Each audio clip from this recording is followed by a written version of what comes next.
clase hoy día, una clase que está dentro del marco del programa de Magíster en Didáctica de la Historia y las Ciencias Sociales del Alberto Hurtado y el programa del Anillos, Tecnología Política de la Memoria. Eh, Hoy vamos a hacer una clase pública, una clase abierta, en el marco del curso de Didáctica de la Ciudadanía que tenemos dentro del plan de estudio. Y dentro de ese curso de didáctica de la ciudadanía trabajamos en la última unidad algunos acercamientos más didácticos respecto a cómo trabajar la formación ciudadana desde distintas líneas. Y una de esas es la formación, la pedagogía de la memoria y la educación en derechos humanos. Y en eso hemos estado trabajando algunas experiencias, algunas líneas de trabajo de investigación.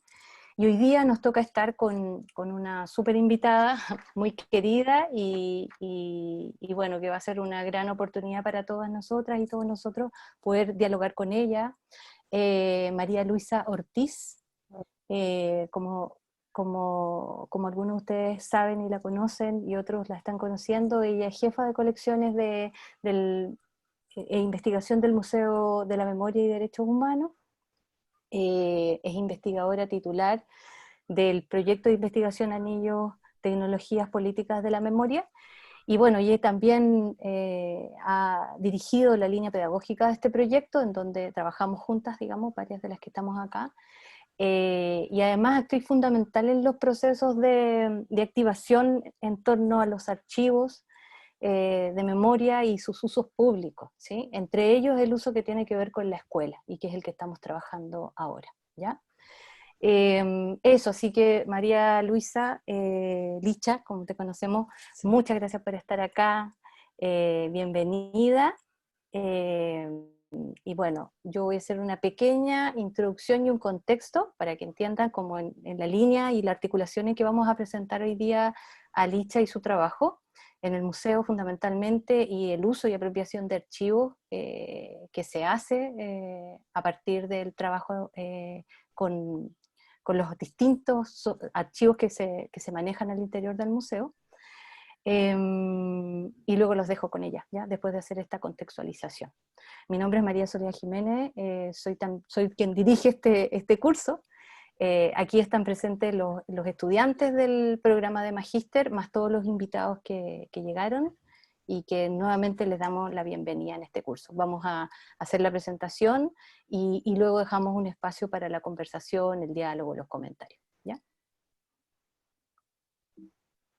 A ver, aquí me tiene que resultar. Ustedes están viendo la presentación, ¿cierto?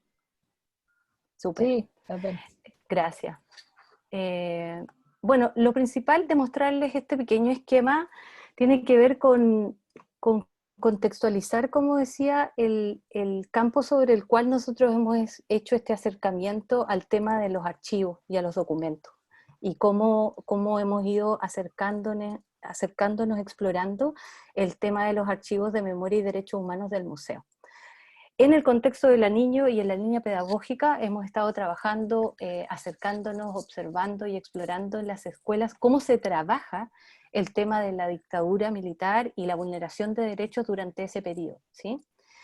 Y acercamientos que tienen que ver con investigaciones, estudios de caso, mirando los procesos de enseñanza-aprendizaje en escuelas, en los cursos donde se trabaja este contenido, estos objetivos de aprendizaje, y también desarrollando material y probando material en escuelas, justamente en los focos curriculares donde más se trabaja esto, en sexto y segundo. Aquí están presentes algunos de los profesores que han trabajado y han sido autores del material que estamos desarrollando.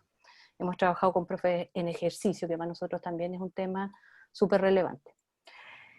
Y desde esa observación hemos logrado llegar a ciertas apreciaciones importantes de lo que significa trabajar con archivos en la sala de clase, ¿sí? Hay un rango de posibilidades al trabajar con archivos de memoria y derechos humanos en la sala de clase, que van desde el tener espectadores en el uso de documentos en la sala de clase, a tener actores y actrices, efectivamente, que se apropian de los documentos. Y es un estar completamente distinto, ¿sí? Uno del otro. En uno, efectivamente, se logra agencia de los docentes y los estudiantes, entendiendo a los dos actores como agentes de este proceso, ¿sí?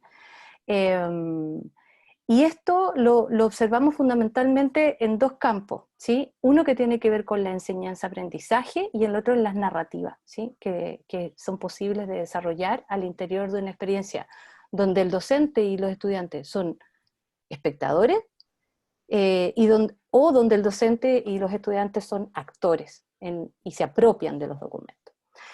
En una línea más de espectador respecto a los documentos, encontramos una enseñanza de carácter reproductivo, una comprensión más bien de carácter abstracto, y cuando efectivamente nos acercamos a una experiencia de enseñanza-aprendizaje donde hay agentes, donde hay actores que se comunican y entienden e interpretan un proceso histórico,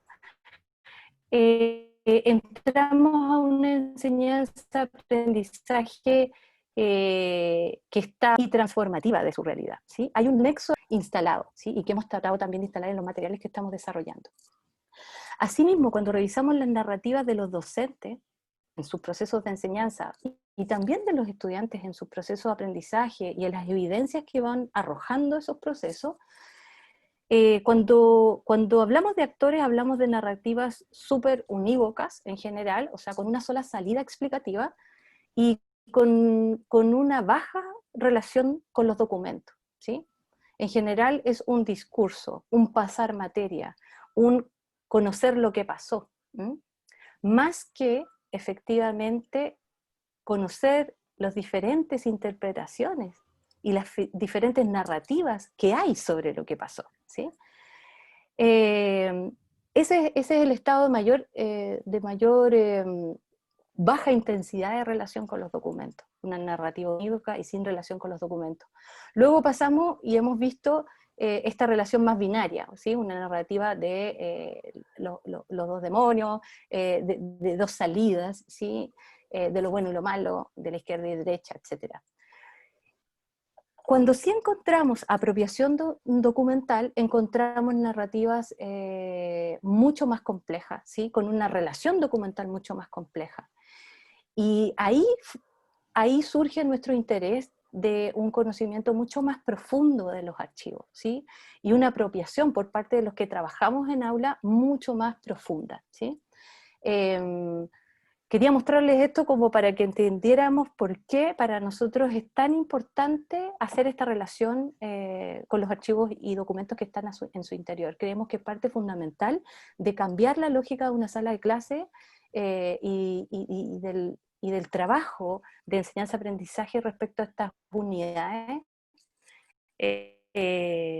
históricas, digamos, que se trabajan en la escuela, donde efectivamente los profesores, pero también los estudiantes tengan oportunidades de encuentro directo con la fuente, de desarrollar efectivamente construcción de sus propios relatos y no estar siempre mediados por otros. Y eso en el encuentro con las fuentes directas es algo muy, muy relevante. Y por último también la legitimidad del trabajo con fuentes, pero a la vez la legitimidad de la experiencia de los actores que participan, del enseñar y aprender temas que tienen que ver con pasado reciente, ¿sí? Y por eso para nosotros es tan relevante conocer en profundidad los temas y los documentos que están disponibles en el archivo del Museo de la Memoria. Eso como introducción y telonera de Licha, que nos va a presentar ahora su propuesta, sus apropiaciones, toda la experiencia que han ido elaborando respecto al trabajo en el museo. Aquí hay una imagen de uno de los trabajos que estamos haciendo, que es la elaboración que muestra cómo intentamos llevar el museo y sus fuentes de información a la escuela. Bueno, Listo, muchas Licha. gracias. Vamos a ver si puedo compartir. Ah, no, está ahí todavía. ¿Ahí dejé de compartir o no? No, está tú todavía, pues.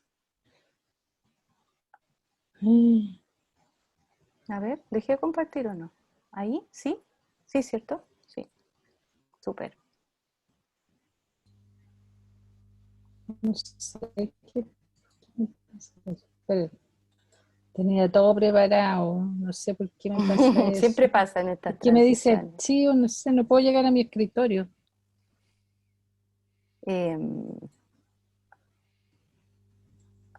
Mm, donde dice desktop 1, me parece que es donde está el escritorio. ahí. De ahí, Eso. momento.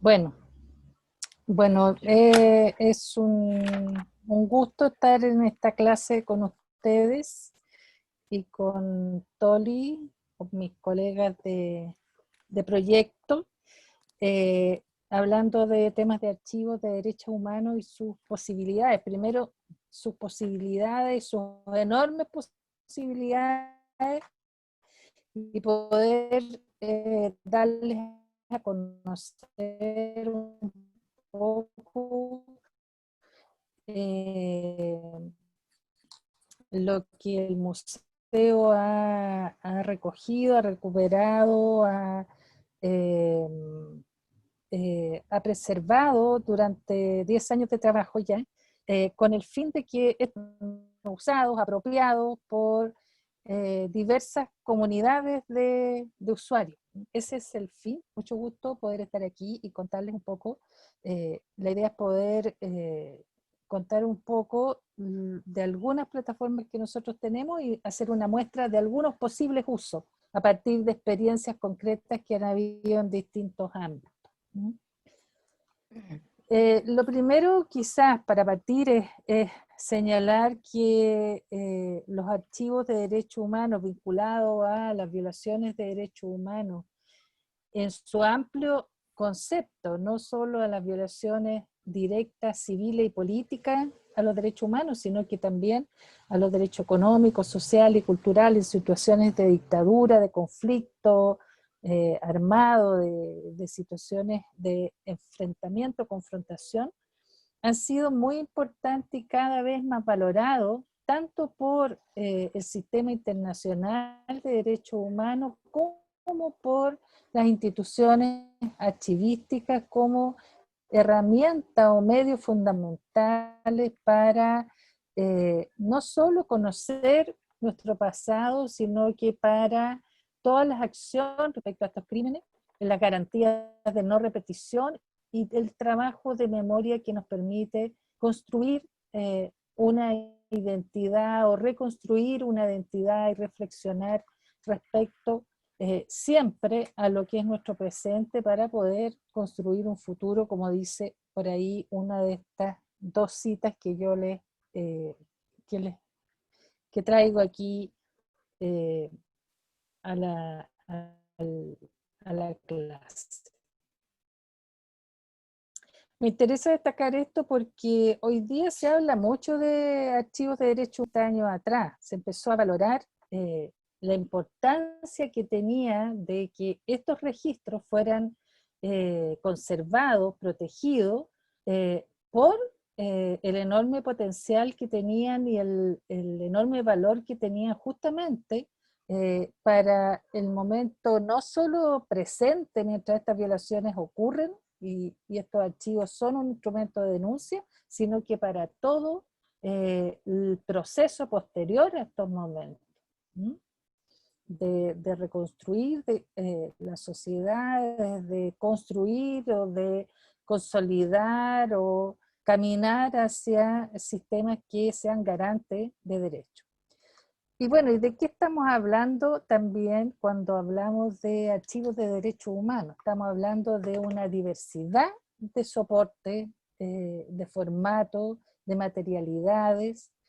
No solo estamos hablando de documentos textuales, administrativos, también estamos hablando de fotografías, de objetos que tienen siempre una dimensión documental. Las arpilleras, por ejemplo. Las arpilleras las podríamos definir como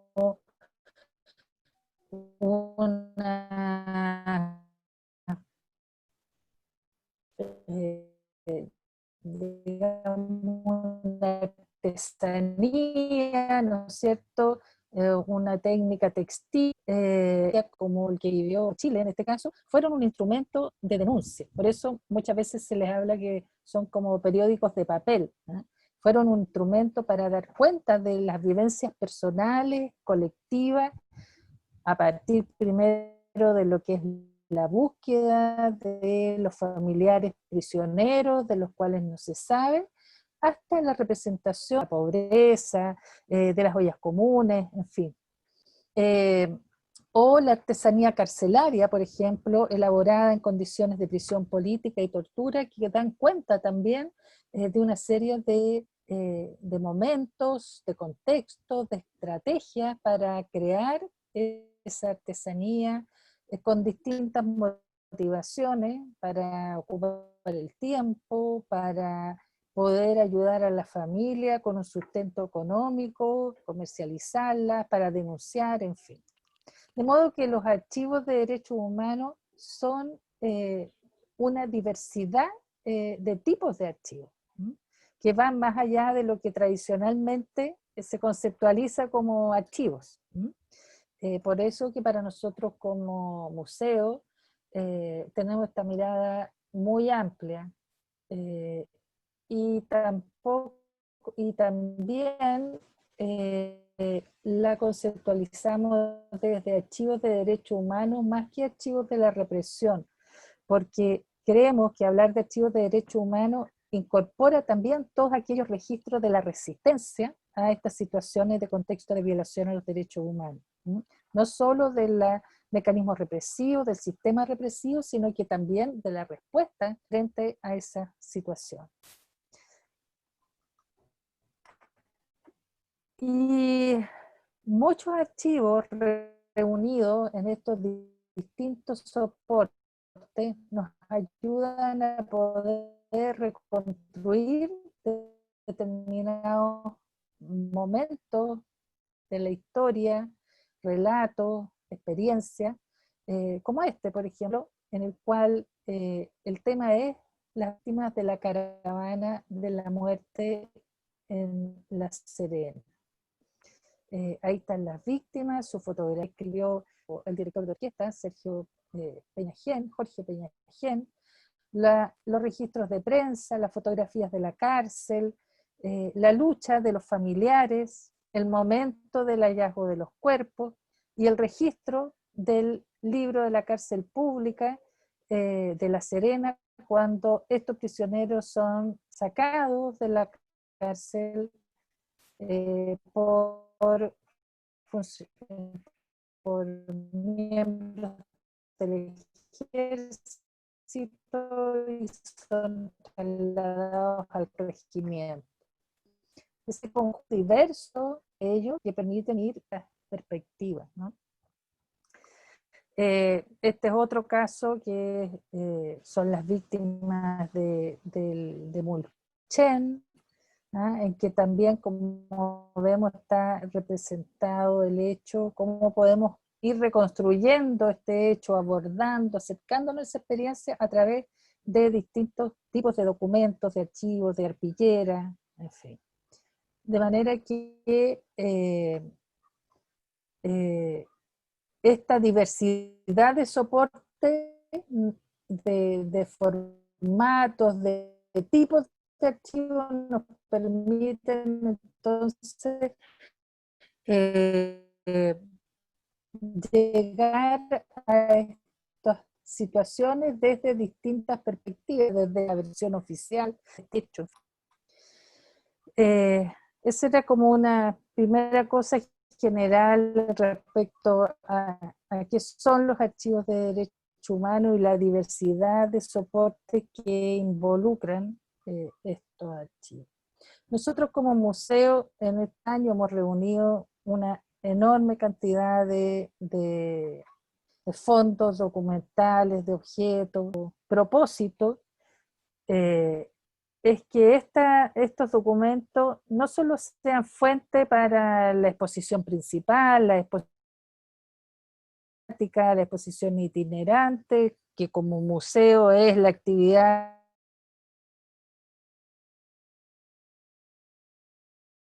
diversos usos. Y por eso es que hemos desarrollado una serie de plataformas que permiten acercar estos archivos a quienes quieran hacer uso de ellos.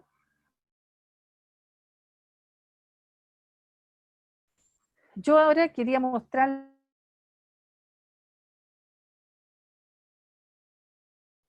solo algunas de ellos. Aquí está la forma en que ustedes pueden acceder a todas estas plataformas desde la página web, en la sección recursos, y ahí están todas esta base de datos interactivos. La principal base de datos que nosotros tenemos es el archivo de fondos y colecciones, en donde registramos todos los documentos, iconografía, objetos, audiovisuales, en fin, todo lo que ingresa a la colección. ¿Ah? Y están organizados por fondos, colecciones e ítems. Toda esta plataforma tiene índices de recuperación de información por víctimas, por recinto, por términos de derechos humanos, por hitos del periodo de la dictadura, de determinados momentos de la historia, y en algunos casos, no en todos, hay una imagen digital del objeto o de los documentos. Este es, como diría uno, el archivo madre. No es tan fácil de usar, mucha gente se queja, pero porque es más bien, digamos, está construido de acuerdo a las normas archivísticas, usa estándares archivísticos internacionales, pero cualquier investigador puede acceder a él y encontrar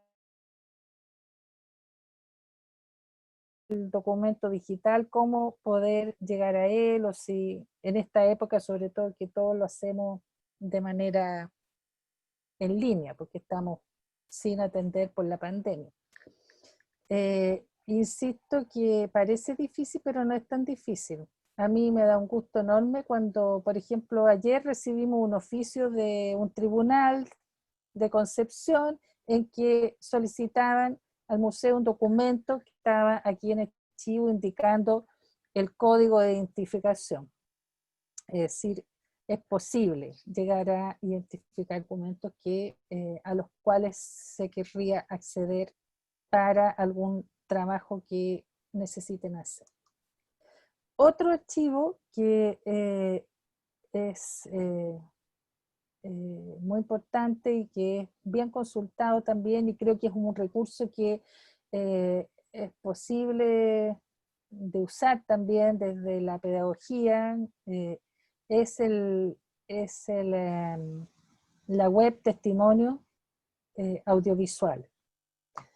No sé si a mí me gustaría ver si... No me resulta. Bueno, pero ahí está el link. Ustedes pueden entrar ahí, hay extractos de las entrevistas, de todo lo que nosotros hemos desarrollado como entrevistas audiovisuales. Y hay una descripción también de ellas.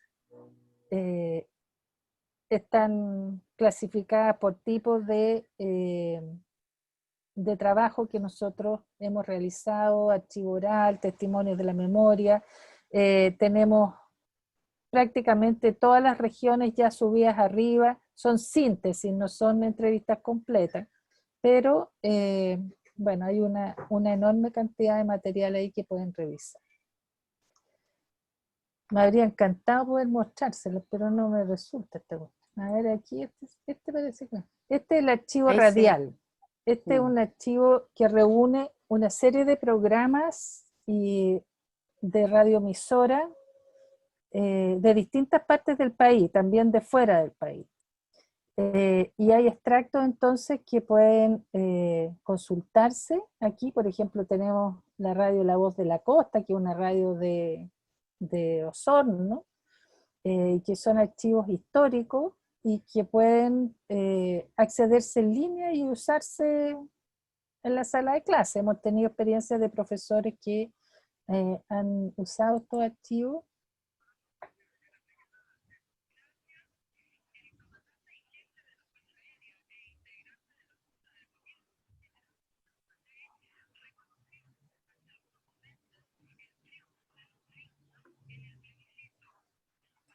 Bueno, ven, así hay distintos y pueden ver la ficha del programa, de la descripción, no solo de los créditos, del tiempo, en fin, y de los temas, ¿no?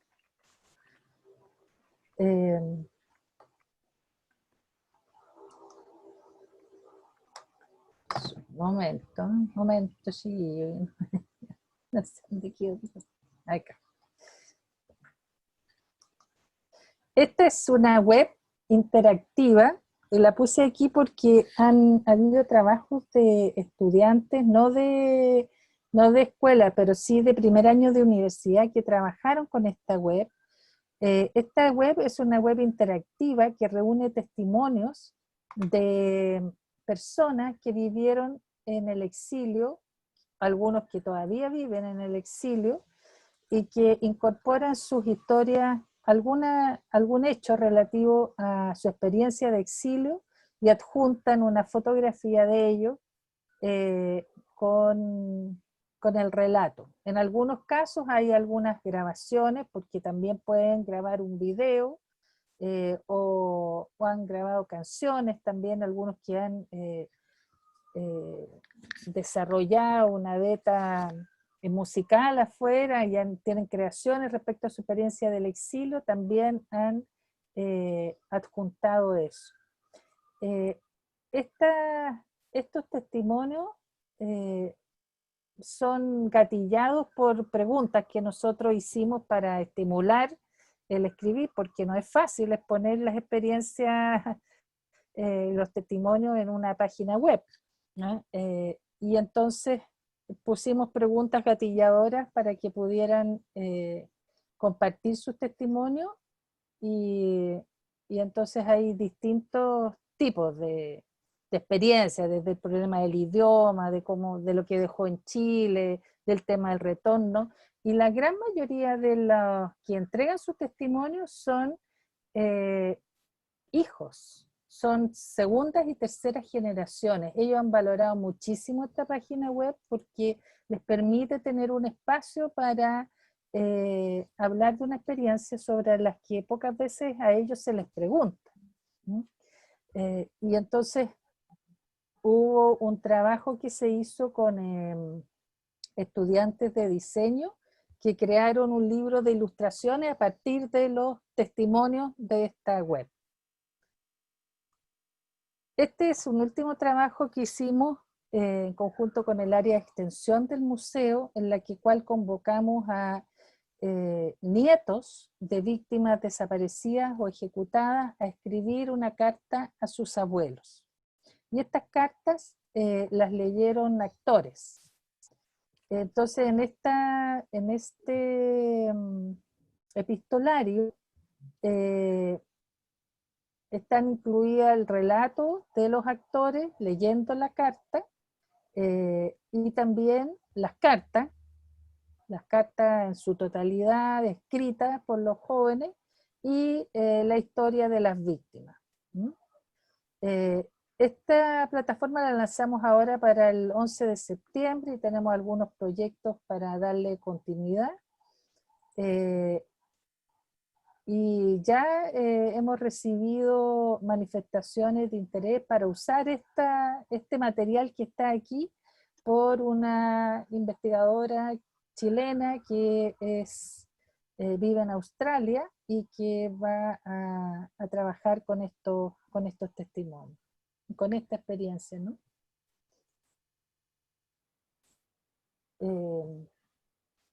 Bueno, esas eran algunas de las plataformas. Como les digo, tenemos casi 10, entonces yo quise solo mostrarles algunas para que las conozcan y sepan que ahí hay una enorme cantidad de material que está disponible para que ustedes lo puedan usar. Ahora quisiera compartir con usted algunas experiencias de uso de estos archivos, desde cosas que son más generales, históricas, no necesariamente experiencias del museo, hasta sí experiencias que han habido con los trabajos del museo. Bueno, uno de los primeros usos, obviamente, de los archivos en el registro de derechos humanos, de todos estos acervos reunidos en épocas de conflicto, de dictadura, es el confrontar el pasado a través de los mecanismos extrajudiciales de investigación, como son las comisiones de verdad, terminados estos momentos. Y estas comisiones hacen su trabajo principalmente con los archivos generados en dictadura a partir de las organizaciones de derechos humanos, de las propias familias de las víctimas y los archivos judiciales que sean de toda la acción judicial de denuncia de estos casos en el momento que ellos ocurrieron. Así también todo lo que es la investigación en otros ámbitos es también un uso frecuente de estos archivos. Son como los usos más tradicionales, digamos, más conocidos de este tipo de archivos. Por ejemplo, lo que fue los trabajos de investigación periodística que hizo Patricia Verdugo en relación a la grabación del 11 de septiembre, en la cual se da la orden para el bordeo de la moneda. Eso es una investigación que parte a partir digamos, que se genera a partir de estos archivos sonoros, ¿no? Y se reconstruye todo lo que es ese momento. O los zarpazos del Puma, que fue una de las primeras publicaciones después de término de la dictadura y que causó un tremendo impacto en el país respecto a todo lo que había sido la caravana de la muerte. Las investigaciones sobre los archivos encontrados en Paraguay y otros más que dan cuenta de la Operación Cóndor, también todo lo que es la investigación que ha hecho Mauricio Weibel o el periodista Rebolledo en relación a casos específicos, ¿no? Y bueno, nosotros como museo incentivamos a través de un concurso de tesis la investigación de estos archivos para los trabajos finales de las carreras de pregrado y posgrado. Así que los estudiantes del magíster están desde ya invitados a pensar que aquí hay mucho material a disposición y además la posibilidad de concursar si se deciden a trabajar en algunos de estos temas. Otro de los usos más tradicionales, por llamarlo de alguna manera, es el uso judicial, ¿no?, de los archivos, como estos documentos, como los que muestro acá, que hay una ficha de detención de un ciudadano chileno descubierta en los archivos de la policía en Paraguay, y que permitieron dar cuenta de la colaboración entre los servicios de inteligencia, ya que ese prisionero fue trasladado a Chile, secretamente obviamente, y visto por prisioneros políticos en el centro de tortura de Villa Grimaldi. Detención que había sido negada, pero que en estos archivos descubiertos en Paraguay fue posible recorrer todo el hilo desde la detención, el traslado a Chile de este prisionero. O los documentos oficiales que, si bien no existen como en Chile como documentos de la policía, en Chile no hemos encontrado documentos, archivos de la policía como así ha ocurrido en otros países del Cono Sur, pero sí hay muchas huellas de ello en los archivos de la Administración del Estado, especialmente en lo que es el archivo histórico del Ministerio de Relaciones Exteriores. El uso judicial también tiene otra parte que yo no la puse aquí, pero que se refiere a lo que es búsqueda del destino final de los desaparecidos y la identificación de los restos. La identificación de las víctimas también tiene un importante base en el recurso de los archivos, de las de las denuncias judiciales que describen dónde y cómo ocurrieron los hechos, que pueden guiar a el lugar posible donde ese cuerpo hubo quedado, fue dejado, o las fichas antropomórficas, por ejemplo, que los familiares hacían para describir las características físicas, la ropa que usaban sus familiares y que después fueron una herramienta muy importante también cuando hubo que identificar restos que habían sido encontrados como parte de la búsqueda de las víctimas.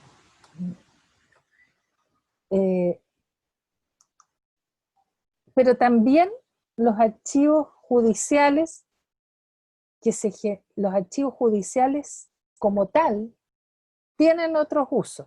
Es decir, los archivos son usados en los procesos judiciales y los procesos judiciales también, o sus contenidos, o sus sentencias, tienen otros usos o han tenido otras posibilidades de uso.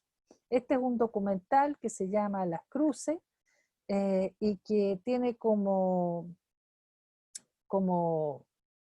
sustento principal el uso de el proceso judicial y las declaraciones de los victimarios.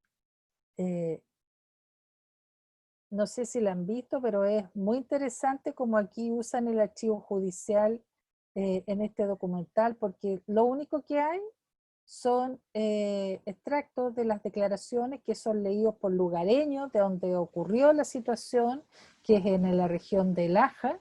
Son trabajadores forestales, madereros, que fueron detenidos en el año 73, y en la cual la empresa en la cual trabajaba, que era la papelera, tuvo una implicancia muy grande en su detención, y ellos fueron ejecutados y sus cuerpos enterrados sin entregárselo a los familiares, y luego por declaraciones que se hicieron fue posible llegar a los lugares donde había sido inhumado. Entonces este documental trabaja con los lugareños, con gente que habita en esa zona, que leen o parte de estas declaraciones, ¿no? Es solo eso, las imágenes, paisajes de esos lugares y la voz de los lugareños con las declaraciones respecto a los hechos. Es decir, los archivos judiciales también tienen otros usos. Aquí hay un trabajo también muy interesante que trabaja con la sentencia judicial de Operación Albania. Las sentencias judiciales generalmente son difíciles de entender y de comprender para la mayoría de la gente, y de poder llegar digamos, al detalle de los hechos, porque tiene mucha argumentación jurídica.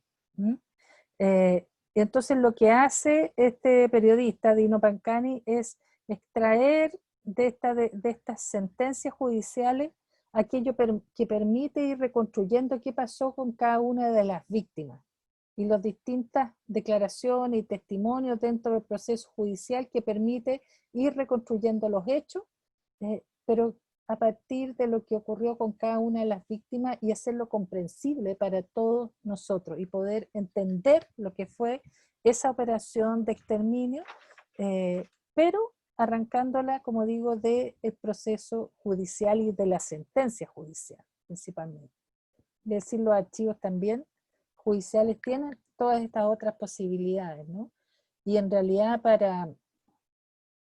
son una fuente muy importante para conocer muchos casos de los ocurridos en el país, y de los cuales estas sentencias y estos procesos abordan una enorme cantidad de antecedentes que permiten reconstruir no solo los hechos en particular, sino que el sistema que permitió que esos hechos ocurrieran y todas las implicancias que hay, no solo en los actores directos, sino que en otros actores, como en el caso anterior, que eran civiles, y era una empresa forestal que tuvo responsabilidad también respecto a esos hechos. Hay otros usos de los archivos como en la dramaturgia, por ejemplo. Este es un caso que trabajó un investigador con ese titular tremendo de la segunda en relación al caso de los 119, y él construye un guión,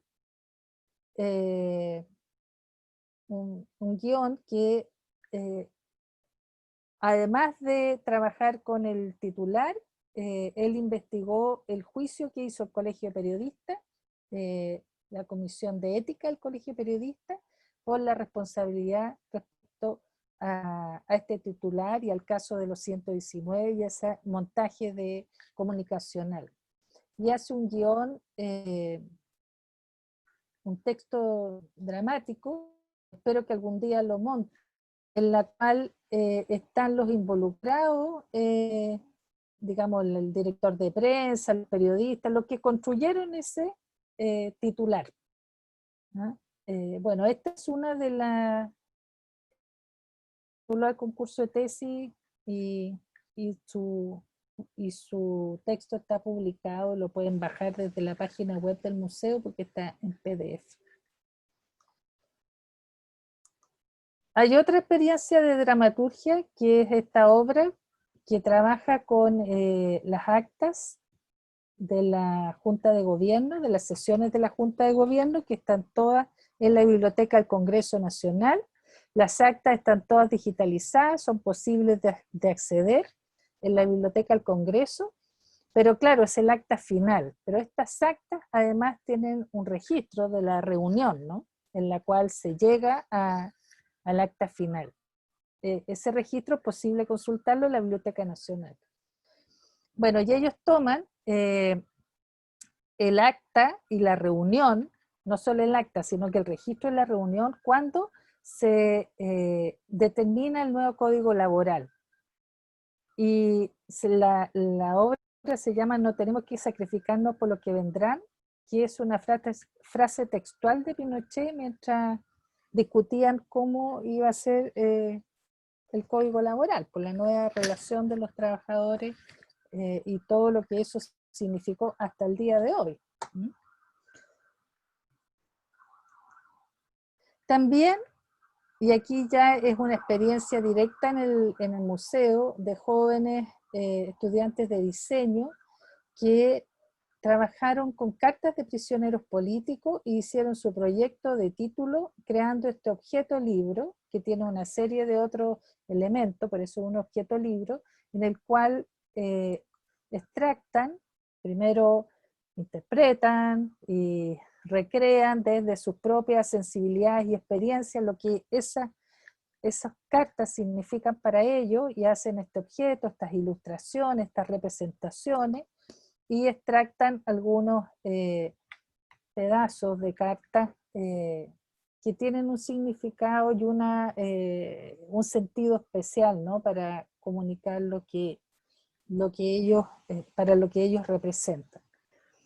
Es un trabajo muy bonito, lamentablemente nunca lo han podido publicar, pero bueno, son distintas posibilidades de usar estos registros, ¿eh? Y quiero decirle que los dueños de esas cartas o los familiares que los donaron siempre aceptan que estas sean usadas. Nosotros, por supuesto, les preguntamos, les contamos, y ellos siempre se sienten que tiene tanto sentido, o sea, que hay una trascendencia y que lo que ellos guardaron, lo que ellos vivieron, esa experiencia, esté sobre todo siendo usada por jóvenes, ¿no? Este es otro trabajo que también se hizo con material de museo, que es un artista joven que trabajó con 60 archivos recopilados por el museo, archivos, cartas y fundamentalmente cartas y documentos personales, y él creó una serie de obras extractando primero, como en estas postales, algunos extractos de esta carta o de estos documentos que le hacían un especial sentido para lo que él quería comunicar. Luego hizo una otra serie en que dibujó lo que significaba para él, el significado que tenía estos materiales, siempre con una fuerte carga desde la emoción, ¿no? Desde la conexión, desde lo emocional con esos contenidos. Después, con un grupo de colaboradores, hizo una experiencia de arte callejero, imprimiendo en algunos muros estos extractos de las cartas. Y bueno, finalmente todo eso lo reunió en una muestra expositiva. En otro ámbito un poco más académico, esta es una experiencia también con el archivo del museo, que trabajó una artista visual y académica de la Chile que se llama Verónica Troncoso, con un archivo de la huelga de hambre realizada por los familiares de detenidos desaparecidos el año 77 en la CEPAL. Y creó esta página web donde la pueden consultar. Ella trabajó con los distintos objetos, documentos relacionados con esa huelga, con los diarios o las cartas que se habían escrito desde esa situación de huelga, con declaraciones, bueno, todos los registros en relación a ese hecho, ¿no? Y con entrevistas a los familiares también. En esta web hay también un trabajo de reflexión y de elaboración académica respecto a lo que es trabajar con archivos y desde el arte, ¿no? Archivos y arte es el tema con el que trabaja Verónica Troncoso. Hay audios también. Y ella hizo una exposición en el museo, exposición que ha estado también en otro en Matucana, me parece, en la cual a la exhibición de estos documentos agregó archivos de audio con las entrevistas que ella hizo a los familiares.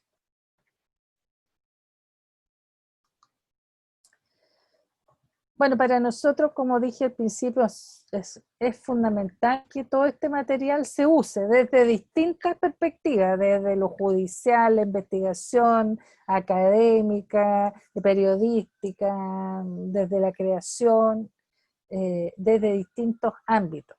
Y por eso es que convocamos ya estamos en la quinta convocatoria, a los jóvenes en un convenio con Matucana, con Balmaceda Arte Joven, a un concurso que se llama Mala Memoria. Y ahí ponemos a disposición los archivos para que ellos trabajen. Cada concurso tiene distintas disciplinas artísticas.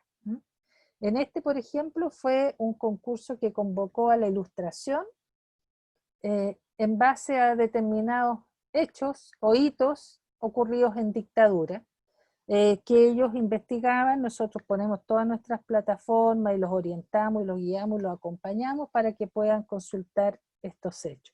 Entonces, bueno, aquí hay una muestra, ¿no?, de lo que fue este concurso y cómo a partir de la investigación de los archivos ellos crean estas ilustraciones. Otra experiencia, que fue la primera, fue la convocatoria a crear un tributo musical a víctimas que no hubieran tenido tributo, o sea, que fueran más desconocidas. Y ellos entonces crearon canciones para algunas de estas víctimas, investigando también en nuestros archivos y a partir de eso vinculándose muchas veces con los familiares.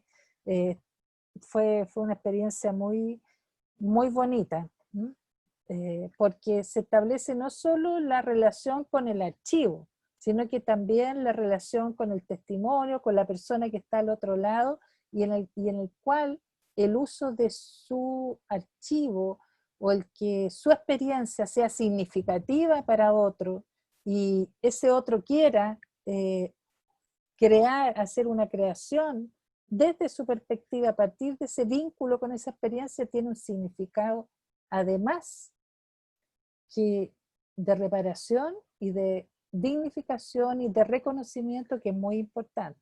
Es decir, tiene como varias consecuencias trabajar con esto, varios impactos. Y el último concurso que hicimos de estos de mala memoria fue novela gráfica, en la cual pusimos esa web de testimonios audiovisuales que les mostré al principio, pero que no pude entrar, a disposición para que a partir de esos testimonios ellos crearan una novela gráfica. Ninguno de estos concursos busca que se reproduzca el hecho, sino que sean inspiradores para crear otra obra desde las distintas disciplinas. Y entonces muchos de estos dibujos gatillan una creación que tiene que ver con experiencias personales y que se representan a través de esta novela gráfica.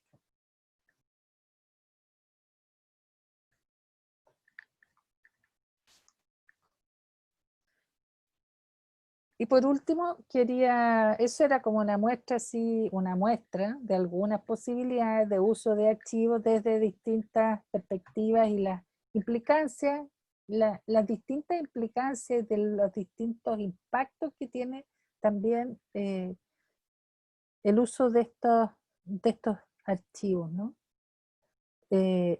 No solo para la experiencia, para las personas que crean a partir de ello, sino que para las personas que son desde donde surgen esos archivos. Por último, los usos pedagógicos, obviamente, volviendo casi al inicio, como que los usos de la investigación son como los primeros que a uno se le ocurre. También los usos pedagógicos son muy recurrentes para nosotros como museo, ¿no? Pero en la creación de material didáctico que tiene como propósito ser un apoyo para las visitas al museo, para el trabajo que se hace con los profesores, y que usan, por supuesto, los archivos como insumo muy importante. También hay experiencias de estudiantes que hacen investigaciones de título usando los archivos del museo. Aquí hay otra tesis que premiamos, que usó los archivos creó una unidad didáctica a partir de los archivos del análisis y en contraposición con los de la televisión oficial, ¿no? Investigando en el museo. Y el otro es una estudiante de la Universidad de la Universidad de Playa Ancha, me parece, no me acuerdo si de Playa Ancha o de Valparaíso, que hizo un cuadernillo de trabajo sobre una unidad didáctica también con todo lo que es la experiencia de la niñez en dictadura, usando los archivos del museo. Todo eso es posible de hacer, siempre pidiendo la autorización de los donantes para estos otros usos, ¿no? Que como dije, siempre acceden a eso. O sea, más bien se sienten honrados de que su testimonio, sus documentos sean usados, tengan una trascendencia. También, como nosotros somos un museo y tenemos exposiciones, nuestras exposiciones están construidas a partir de estos archivos, de estos registros, que no son solo documentos, sino que también, como dije, objetos, arpilleras, otro tipo de formato y de soporte. Y tenemos no solo la exposición dentro del museo, sino que exposiciones que pueden salir y circular por distintos lugares.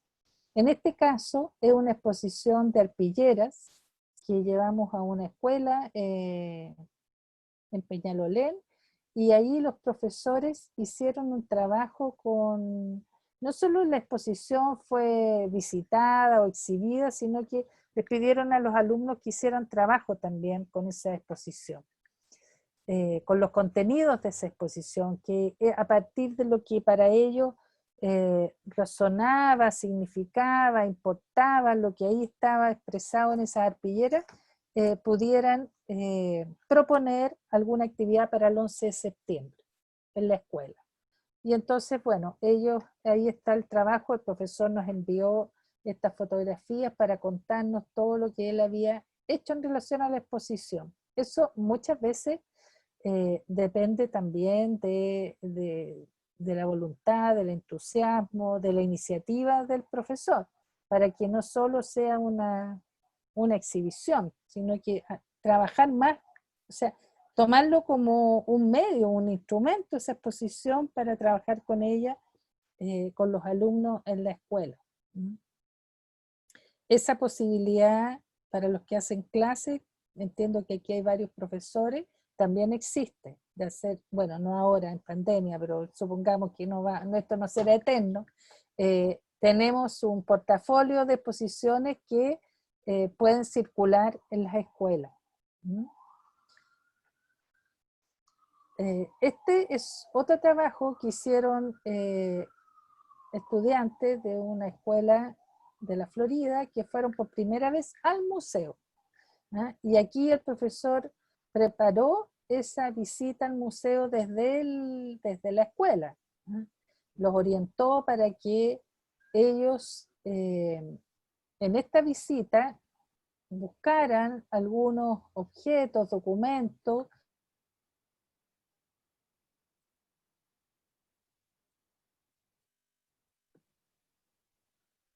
la experiencia de la visita a la exposición del museo y de estos documentos que ellos encontraban, que eran significativos, importantes para ellos, construyeran carteles en las cuales incluyeran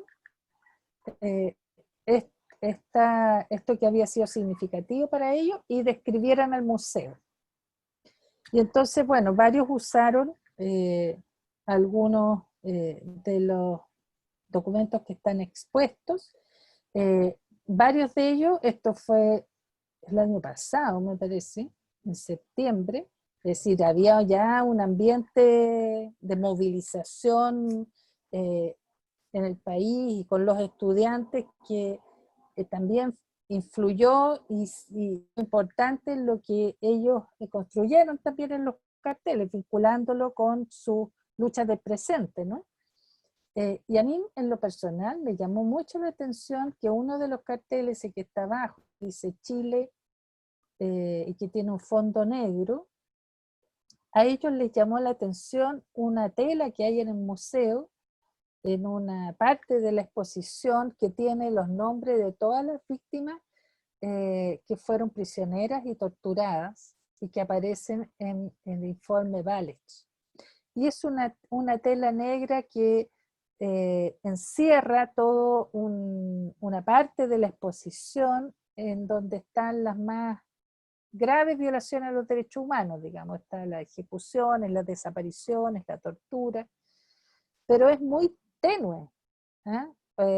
Muchas veces uno piensa que no, que es invisible, uno sabe que están ahí presentes, yo lo sé obviamente, pero no sabe cuánto la gente observa eso. Y esa tela fue significativa para ellos y la usaron en este cartel, ¿no?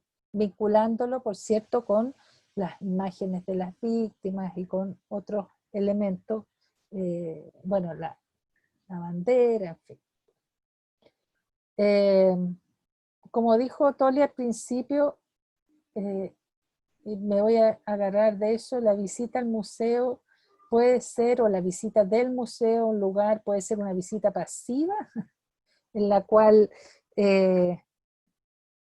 se pasa, digamos, se observa desde como espectador, o se pone en manos del mediador el relato de lo que el museo representa, o hay una actitud activa frente a esa visita que promueve la reflexión, que promueve el trabajo con esa exposición como un instrumento también para pensar, ¿no? Y para reflexionar y para usar estos materiales con otras perspectivas también. Esa es la invitación que nosotros como museo hacemos a tener a usar todo lo que este museo ha reunido en términos de documentación, de archivo. Yo quise hacerles una muestra de las distintas posibilidades de uso. El único límite, diría yo, es que no haya un uso que tergiverse o que instrumentalice para un otro propósito estos archivos, ¿ah? Y que tenga siempre en cuenta la dignidad de las personas. Ese es el único margen, digamos, que nosotros ponemos, pero a lo que los invitamos es a usar, apropiarse, a inspirarse en toda esta diversidad riquísima de material para construir, para reflexionar y para hacernos muchas preguntas sobre todo. Eso quería compartir. Muchísimas gracias. De vuelta también. Muchas gracias, Licha. Yo creo que todas agradecemos la posibilidad de conocer en profundidad como profesores, como interesados, digamos, en que el proceso de enseñanza-aprendizaje de temas del pasado reciente se sacuda un poco. Yo creo que ese es como un elemento que a nosotros nos resulta muy interesante, a nosotras nos resulta muy interesante también cuando hablamos con los estudiantes del magíster, ¿no? Cómo aquí hay una tremenda riqueza. Tú terminaste con los trabajos más propiamente pedagógicos, por decirlo así, pero pasa que todo el resto de las experiencias que mostraste, no sé qué le pasa al resto, ahora voy a abrir la conversación, digamos, solo para hacer el enganche,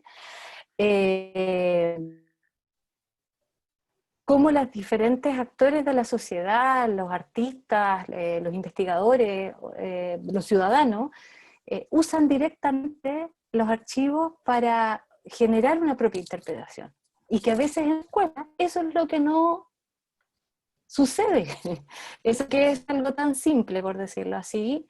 En la escuela tendemos a la transmisión y los estudiantes tienden a esperar esa reproducción de una narración, ¿sí? La posibilidad que abre el documento de no solo saber lo que pasó, sino, como decía al principio, escuchar las distintas narraciones sobre lo que pasó, marca una diferencia muy interesante para la escuela. Y para Oye, el Toli, proceso de perdona, enseñanza-aprendizaje. Sí. que se me olvidó. Es que este no lo alcancé, no sé si lo ven, a ponerlo en el PowerPoint. Esta es una experiencia de cartografía. Esto se hizo en Antofagasta, pero este es un trabajo también que a partir de archivos se puede trabajar también con las propias historias locales y con las comunidades, con los barrios, con lo que hay alrededor de la escuela, ¿no? Y en un trabajo de investigación, acción también, a partir de estos archivos en distintas partes del país, que este es en Puerto Montt, que también se hizo un trabajo parecido. O sea, a partir de los archivos también tú puedes llegar a hacer un trabajo como ese de investigación en tu propia localidad, ¿no? En el barrio, en la escuela, preguntarle a tus padres, en fin.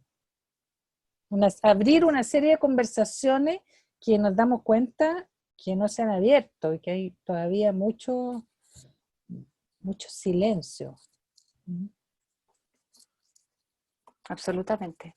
Bueno, ahora es el momento de hacer consultas, preguntas, así que abro la palabra nomás. Hola, habla Natalia González. Hola, hola. Quisiera, hola, quisiera hacer una pregunta. ¿Cómo trabajan con la primera infancia los archivos de los niños? Ahí vimos como un cuadernillo que había de trabajo de los niños en dictadura. Yo cuando he ido me he emocionado con temas, por ejemplo, de los dibujos o de las cartas que están presentes. Trabajan esos materiales con la primera infancia. Eso. Bueno, con la primera infancia se trabaja fundamentalmente y que los puedan conectar a ellos con sus propias, digamos, experiencias, como por ejemplo la familia, de ahí a los derechos, ¿no? El derecho a tener una familia, y con objetos o documentos que puedan vincularse a lo que es su edad. ¿M? Porque la otra vez, por ejemplo, ahora estamos trabajando en una plataforma que identifique algunos elementos de la muestra con derechos de niños. Y a partir de dibujos, de objetos, se van a ir trabajando distintos derechos, pero en esa línea, digamos, ¿m? Desde la perspectiva de los niños como sujetos de derecho y de los derechos que están contemplados eh, en la Convención de los Derechos de Niños y Niñas, adolescentes. Entonces van a ver, hay una serie de materiales educativos también, de cartillas y cosas de ese tipo que incluyen eh, experiencias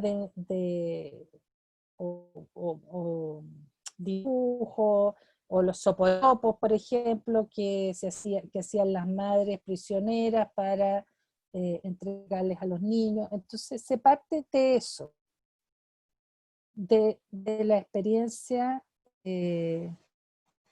digamos, de los derechos de los niños, del derecho a tener una familia, a tener un país, a expresar tu opinión, y ahí se va vinculando la reflexión y el objeto del documento. Eso, ¿no? Y de los migrantes, también la idea es hacer un vínculo con lo que es del exilio, del salir del país, de tener que vivir en otro país, o de poder incorporarte a un país con lo que vivimos, la realidad que vivimos en Chile hoy con los migrantes, ¿no? Nosotros además estamos instalados en un barrio donde hay una diversidad cultural enorme. Eh, entonces eso, como en esa línea, ¿no? Gracias.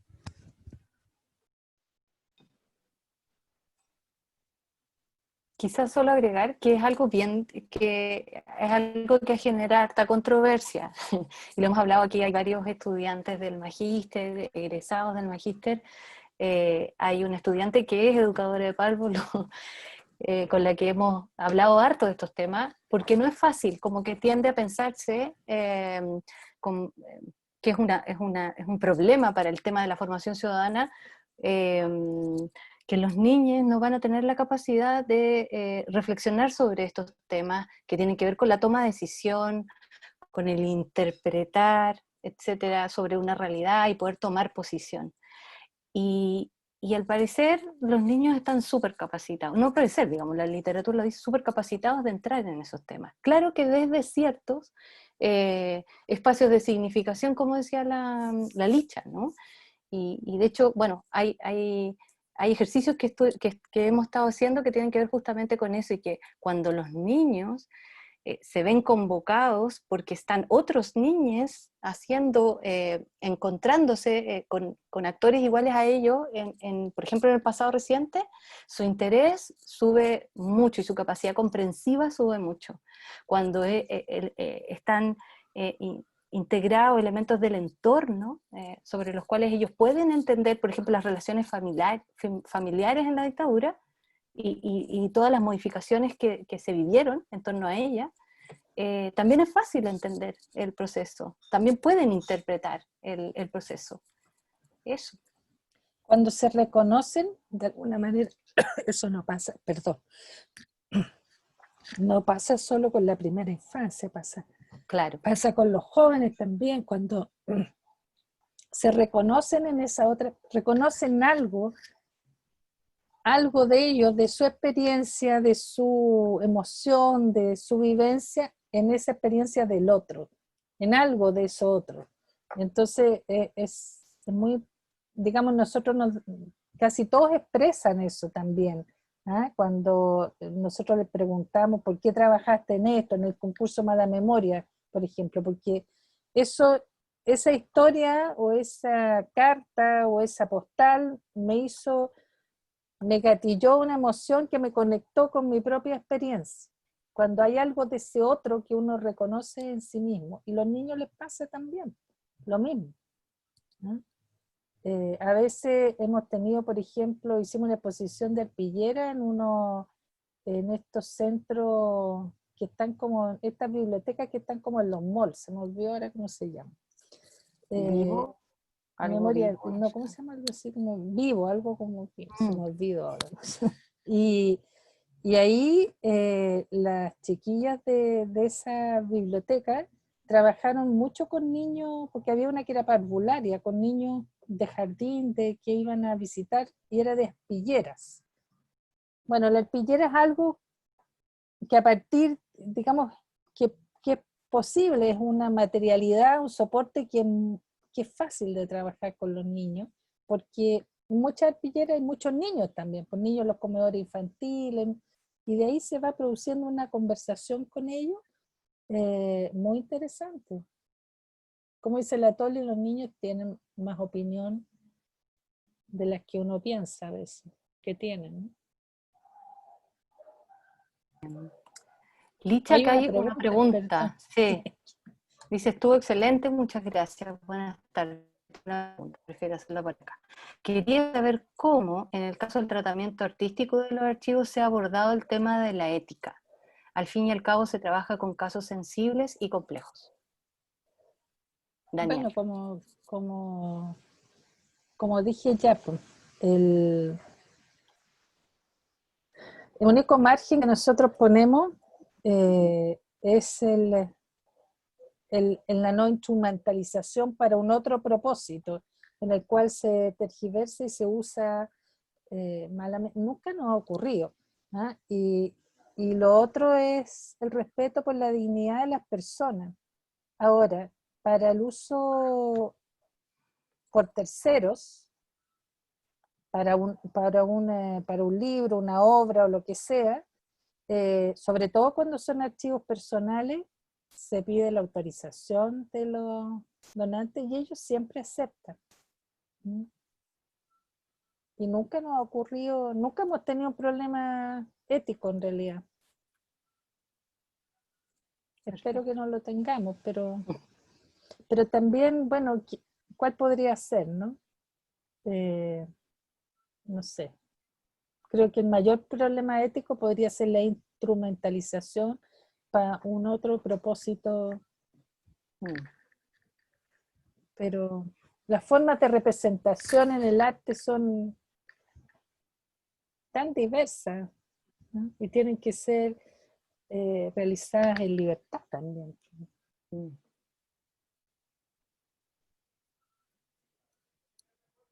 Gracias, Licha. Aquí hay otra persona que quiere hacer una consulta, Ramiro. Consulta y comentario y pregunta. Hola, buenas tardes a todos y Hola, hola. disculpen, me conecté un poco tarde porque estaba en otra actividad. Un comentario, yo soy de Valdivia, soy profesor de lenguaje en un liceo acá y ya he tenido cierto acercamiento pedagógico con la reconstrucción de la memoria histórica. Soy tutor de un cineclub, entonces hace un par de años con un grupo de 15, 16 estudiantes promedio, en su mayoría niñas, grabamos un pequeño corto documental, medio experimental, en la Casa de la Memoria, y fue una experiencia muy, muy interesante para los estudiantes, por supuesto para mí también. Fue agotador, estuvimos encerrados 8 horas grabando en un subterráneo donde se torturó gente. Y eso fue una lección de vida para todos. Y ahí yo detecté que este tema surgió de ellos mismos. El tema sobre el cual quería que abordase el documental surgió de ellos, porque hay mucha curiosidad, hay deseos de saber y lamentablemente el sistema escolar no da todas las respuestas a las preguntas que ellos tienen. Así que creo, es una sola pregunta, ¿cómo puedo formalizar algún tipo de contacto con el museo? Estoy hablando a nivel institucional porque estamos haciendo varias cosas en paralelo. Por ejemplo, estamos contactando personas que fueron víctimas de violación de derechos humanos, que viven acá en la zona y que tenemos un proyecto de grabarlos como video, registrarlos como testimonio. También hay una idea para hacer otra actividad con la Casa de la Memoria. Ojalá pueda hacer algún tipo de exposición a la medida que las condiciones se recupere un poco la normalidad. Y yo además escribí un guión sobre un cortometraje de ficción y todo eso necesitamos cierto apoyo como institucional para que tenga un poco más de peso. Yo quiero preguntarle cómo pudiéramos formalizar una alianza estratégica entre mi colegio, mi liceo y el museo. Yo te voy a poner aquí en el chat mi correo electrónico para que me escribas y ahí vamos avanzando con esto. ¿Te Ya. parece? Magnífico, muchas gracias. Y felicitaciones porque mucha información que hay que darle alguna forma de vínculo con el currículo. Yo creo que ese es nuestro desafío como profesores, pero hay mucho material, hay que darle una vuelta, cómo insertarlo. El currículum es demasiado plano, solo un poco más abierto en tercer y cuarto medio ahora con la reforma. Pero uno siempre puede, de alguna manera, sondear esto. De hecho, estamos con unas colegas de historia. Queremos presentar una especie de unidad temática, tal vez un ciclo en el taller de cine sobre derechos humanos para el próximo año. Entonces, hay mucho que se puede hacer. Así que muchas gracias. Sí, pues mira, y te aprovecho de decir que nosotros hemos hecho investigación en distintas regiones del país y producto al final de esa investigación generamos unas pequeñas publicaciones. Y la región de los ríos y los lagos fue la primera por donde empezamos. Hicimos esas dos regiones juntas y ese librito está en la página web del museo. Tú lo puedes descargar de ahí. Están en PDF. Quizás también te puede ayudar o servir como un insumo para trabajar allá con la memoria regional. Gracias, Ramiro. Aquí hay un comentario en una consulta de Gabriel Guerrero desde México. Dice: muy buena clase y gracias por hacerla abierta. Me resultó muy interesante la idea del portafolio prearmado con material de archivo para el uso en aula. Mi pregunta sería si es una selección amplia de archivos o es material desde un planteamiento pedagógico más específico. Eso yo me imagino que era respecto a lo que tú planteaste, ¿no? Gabriela, ¿nos puede orientar? Del trabajo ¿Sí? ¿Será eso? De lo que estamos haciendo nosotros, ¿o no? En el proyecto. Hola, sí, ya mejor. ¿Gabriela? Hola, audio Gabriela, ¿cómo más estás? fácil. Sí, dale. Bueno, Sí. que tal vez me quedé con esa idea o malentendí, pero me resultó muy importante justo cuando se decía los ejemplos que hacían desde el museo de usos pedagógicos y las reseñas, los carteles. Entendí que se podía, o bueno, ustedes tenían desde el museo un portafolio prearmado que podía dársele a las escuelas o a los profesores que lo solicitaran de alguna forma y que sobre ese portafolio de archivo se trabajaba en las escuelas. pero no sé si entendí mal. No, es un Sí. portafolio de exposiciones, de Ah, colecciones de museo. Por ejemplo, tenemos exposiciones de arpilleras, de dibujo. No es de material pedagógico. No, ok. son Más bien exposiciones. entendí mal. Gracias de todas formas y muchas gracias por la clase. Gracias. Gabriela, de todas maneras, efectivamente estamos haciendo ese esfuerzo como por hacer lo que decía Licha al principio, por producir material también que permita orientar una forma de permitir el encuentro directo con las fuentes, ¿sí?, a los estudiantes, sin mediación del profesor, sin este discurso interpretativo que generalmente entrega el profesor, o esta narrativa anónima que entrega el texto escolar, y que no permite, especialmente a mí, que un poco reniega de la interpretación que puede hacer directamente el estudiante a través de la fuente, ¿sí? O imposibilita, la obstaculiza, por decirlo así. O sea, lo que estamos haciendo es seleccionar material en la lógica de lo que plantea Licha y el trabajo que ha hecho el museo, de múltiples soportes, de muchos actores, de muchas miradas, digamos, respecto a distintos aspectos de la dictadura militar y la vulneración de derechos, también desde una perspectiva amplia, que permitan directamente al estudiante encontrarse con ese periodo y con esas interpretaciones del periodo, ¿sí? Y construir y componer, como nosotros llamamos, una visión respecto a este tiempo, ¿sí? De manera más directa respecto a la fuente.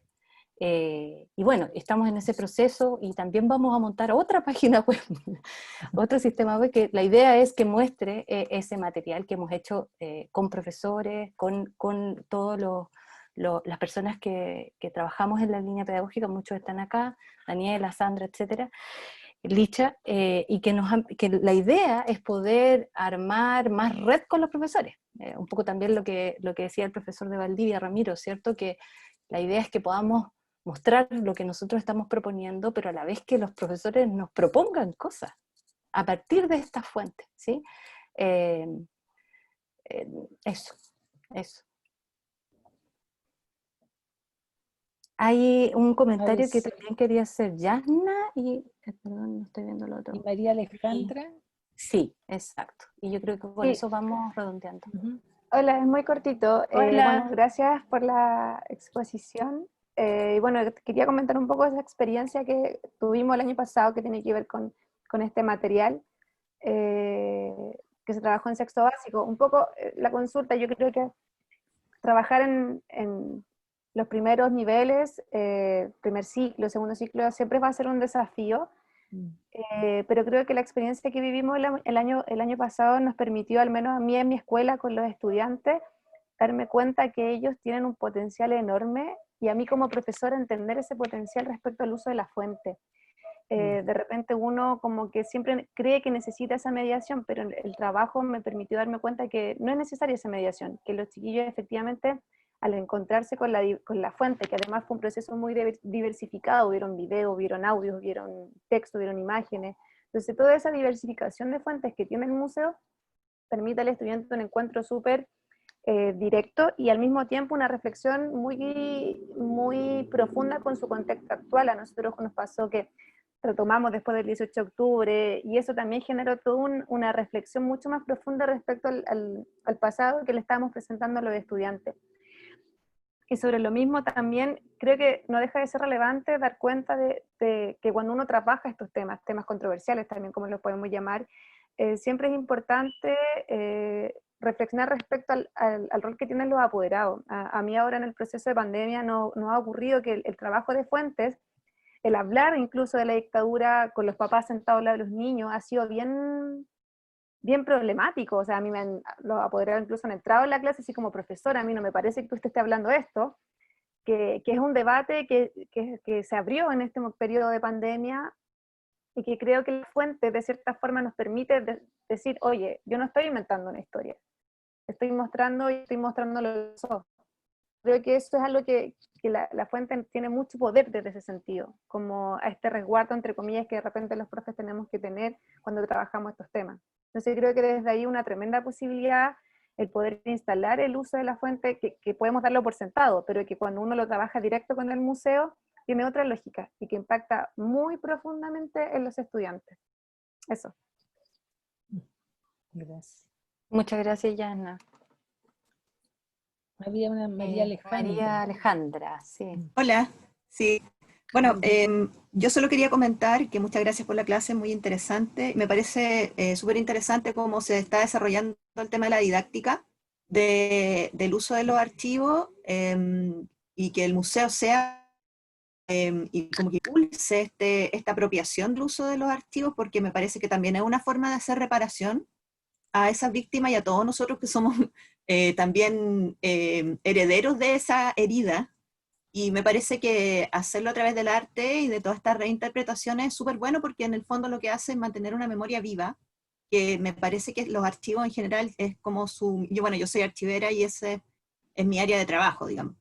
Lo segundo es que también me parece súper interesante y bonito cómo se va creando toda una narrativa paralela, archivo de todas estas cosas que se hacen. Entonces tenemos dos archivos, el archivo de las violaciones de los derechos humanos, y también tenemos archivos súper bonitos que son todas estas personas que han participado haciendo todo este tipo de materiales relacionados con estos documentos, que me parece súper también rescatable y bonito también de conversar, cómo se va como conformando una narrativa paralela también, que también va a servir mucho para el futuro. Y finalmente, bueno, el tema de la didáctica me parece súper interesante, sobre todo ahora con el tema de la pandemia, porque no sé si alguno de ustedes ha postulado Fondar últimamente y este año cambiaron, y lo que se está postulando para archivos y bibliotecas tiene que ver con el tema de la didáctica justamente con archivos. Está muy desarrollado en Chile al menos, y que a mí me parece súper importante, porque la idea para mí de trabajar o gestionar archivos patrimoniales es justamente poder ponerlos en circulación. Y para eso es ideal tener como una cartilla o algo que te vaya guiando cómo cómo poner en circulación estos materiales. No sé, desde tu propia institución, estas posibilidades didácticas para acercarlo a la comunidad. Así que creo que todas estas instancias que se hacen relacionadas con conversar acerca de los archivos y cómo se pueden abordar en el aula, por ejemplo, son súper buenas y las agradezco mucho.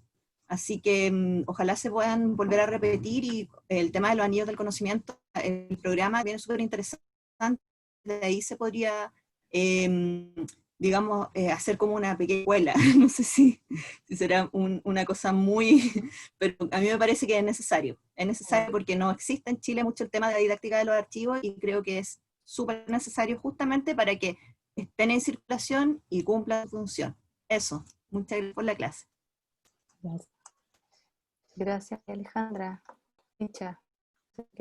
Oye, yo quería, como ya estamos cerrando, que me encarga, bueno, a propósito de esto mismo, del uso de los archivos, los tiempos de pandemia, vamos a tener una serie de programas que mañana lanzamos el primero, en un programa que se llama Arte más Memoria, y que vamos a abordar, y que llamamos Cultura de Archivo.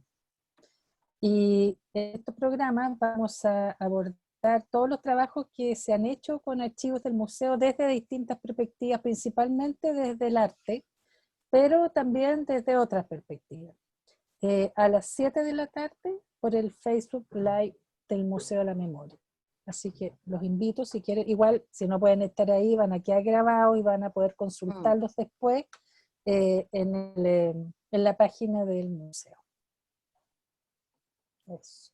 Muchas gracias, Licha. Yo creo que con esta invitación estamos listos nos vamos súper motivados, digamos. Yo me voy súper motivada con los comentarios de ustedes, con las preguntas, en el sentido de todo lo que uno siente, que las cosas que nos pasa a todos, ¿no?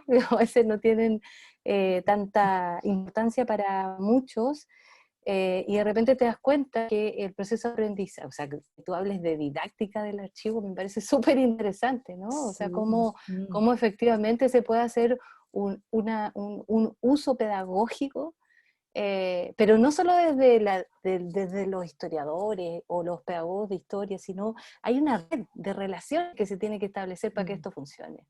Y bueno, a través de lo que hemos conocido en el museo, del trabajo de Licha y el equipo de archivos de ahí, es un engranaje súper importante para funcionar de otra manera con los archivos en las salas de clase, que es nuestra preocupación más particular.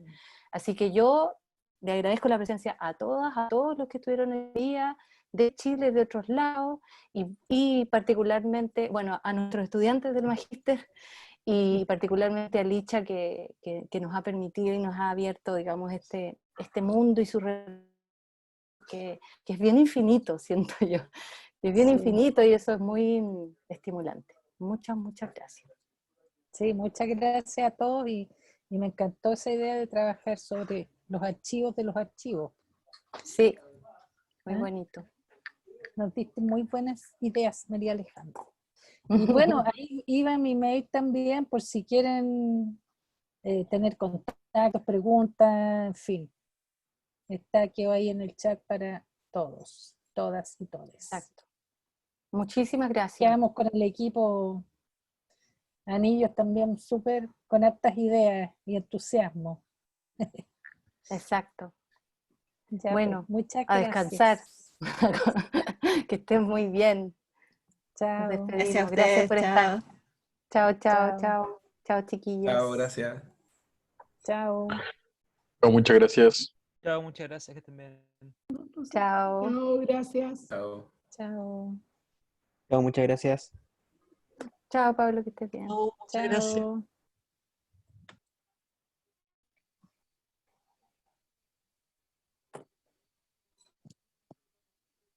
Chao, chao.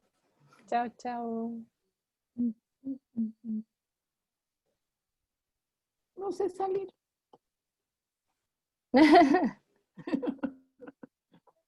Hay una cosita aquí rojita que dice salir a la derecha, abajo. Gracias. Ya.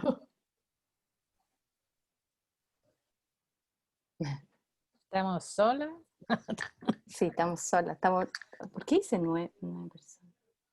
Sí, estamos solas, ¿cierto? Sí, estamos